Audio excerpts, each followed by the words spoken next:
what I started with was, I was like, I'm not going to use the word capitalism.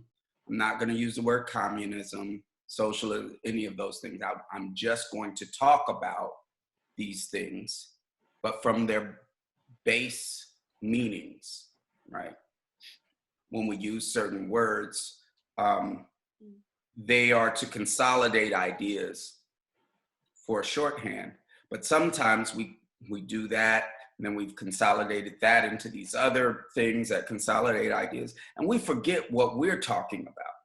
Like, and then when someone isn't using that lingo, we think they're talking about something else, right?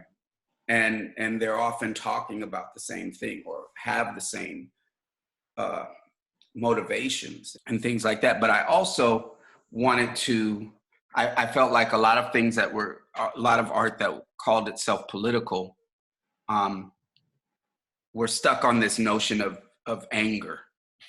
Like a lot of punk stuff, you know, I say like even Rage Against the Machine, anger is a thing, right?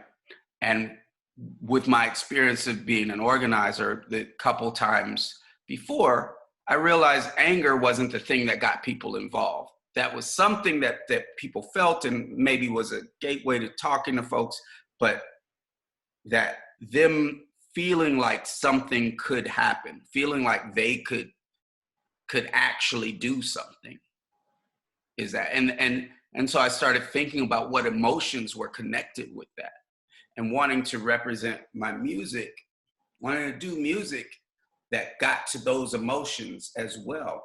And so the only way I could get to those emotions, and those are, you know, maybe unexplainable, but some of those are, you know, maybe thought of joy as joyful or whatever. And so I had to make myself a little bit more vulnerable. And in that process, I started accepting myself as an artist.